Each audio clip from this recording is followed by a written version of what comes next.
So with you holding the ace card, how can you how are you conveying that to Terrence Crawford? Because Terrence Crawford is it seemed like Terrence Crawford is out here a man with no land, as Earl Spence said to uh Sean Porter, being that he doesn't y'all are at odds ends, like seem like y'all don't trust one another, obviously, in terms of financial gains. And so where's how do you convince and connect that trust back with Terrence Crawford? No, Terrence Crawford is not the problem.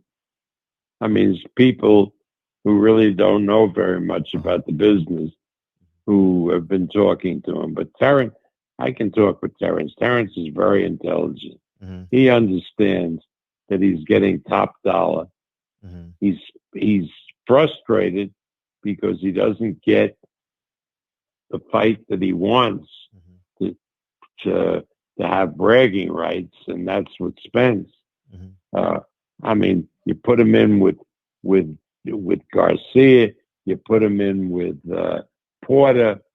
Like, who gives a shit? Really, Mm-hmm. it's simple as that. Who cares about Yeah. those fights anymore? Mm-hmm.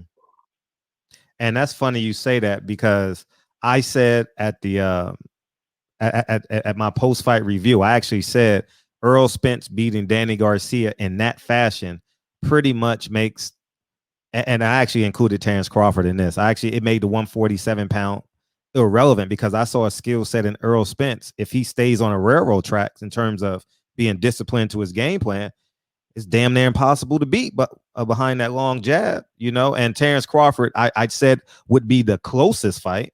But I agree with you from that standpoint. I don't really care for a Sean Porter Earl Spence rematch. And I actually said it today on the video.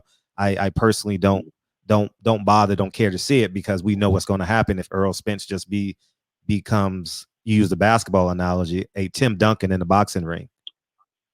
Yeah. Well, that may very well be, Mm-hmm. but again, you know, Uh-huh. for me, Terrence Crawford is the baddest guy at welterweight. Mm-hmm. You talk about a jab because Spence's arms are pretty long, Mm-hmm.